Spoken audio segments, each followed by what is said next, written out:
পরাজয়ের ভয়ে সুর নরম ট্রাম্পের, ইরান যুদ্ধ গুটিয়ে আনার ইঙ্গিত। মধ্যপ্রাচ্যে চলমান উত্তেজনার মধ্যে ইরানকে ঘিরে যুক্তরাষ্ট্রের সামরিক অভিযান গুটিয়ে আনার ইঙ্গিত দিচ্ছেন মার্কিন প্রেসিডেন্ট ডোনাল্ড ট্রাম্প।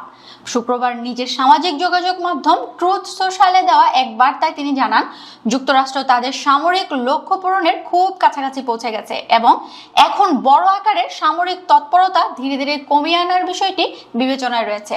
বিশ্লেষকদের মতে মিত্রদের সাড়া না পেয়ে তিনি ভেঙে পড়েছেন। এদিকে তেল নিয়েও চাপের মুখে আছেন ট্রাম্প, ফলে বাধ্য হয়ে যুদ্ধ হতে সরে আসার পথ খুঁজছেন ট্রাম্প।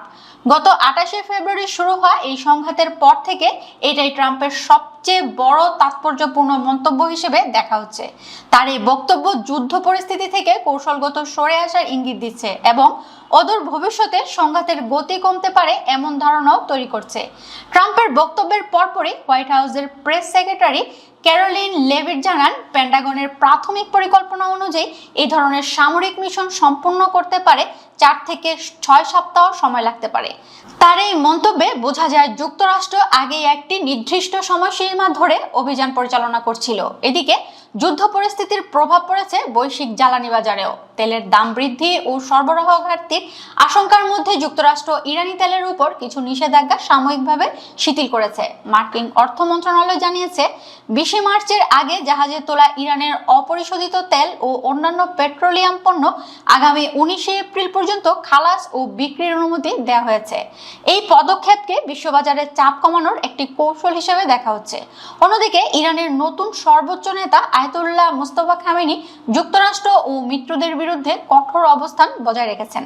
তিনি দাবি করছেন, ইরান তার শত্রুদের উপর মাথা ঘুরিয়ে দেওয়ার মতো আঘাত এনেছে। এর পরপরই সৌদি আরব ও ইসরায়েলের বিভিন্ন লক্ষ্যবস্তুতে ড্রোন ও ক্ষেপণাস্ত্র হামলা চালায় তেহরান। ইরানের এই হামলার জবাবে শনিবার ভোরে ইসরায়েলি সামরিক বাহিনী তেহরানে সরকারি লক্ষ্যবস্তুতে পাল্টা হামলা চালিয়েছে বলে জানা গেছে। এতে করে পুরো মধ্যপ্রাচ্য জুড়ে উত্তেজনা আরও বেড়েছে এবং পরিস্থিতি নতুন মোড় নিতে পারে বলে আশঙ্কা করছেন বিশ্লেষকরা।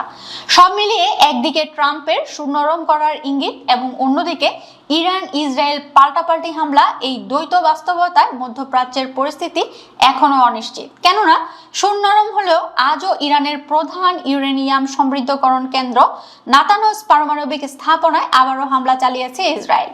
যুদ্ধের প্রথম সপ্তাহ এই স্থাপনাটিতে হামলা হয়েছিল। সেই সময় স্যাটেলাইট ছবিতে বেশ কয়েকটি ভবন ক্ষতিগ্রস্ত হতে দেখা যায়। ইরানের atomic energy organisation of Iran জানিয়েছে, নাতানজে অবস্থিত শহীদ আহমাদি রোশন সমৃদ্ধকরণ কেন্দ্রে এই হামলা চালানো হয়েছে। সংস্থাটি এটিকে যুক্তরাষ্ট্র ও ইসরায়েলের অপরাধমূলক হামলা বলে বর্ণনা করেছে। তবে এর ফলে তেজস্ক্রিয়া ছড়িয়ে পড়ার কোনো খবর পাওয়া যায়নি। তারা আরও জানায়, শনিবারের এই হামলা আন্তর্জাতিক আইন এবং বিভিন্ন আন্তর্জাতিক চুক্তি লঙ্ঘন করেছে। এর মধ্যে রয়েছে পারমাণবিক অস্ত্র বিস্তার রোধ চুক্তি এবং অন্যান্য পারমাণবিক নিরাপত্তা সংক্রান্ত বিধিমালা।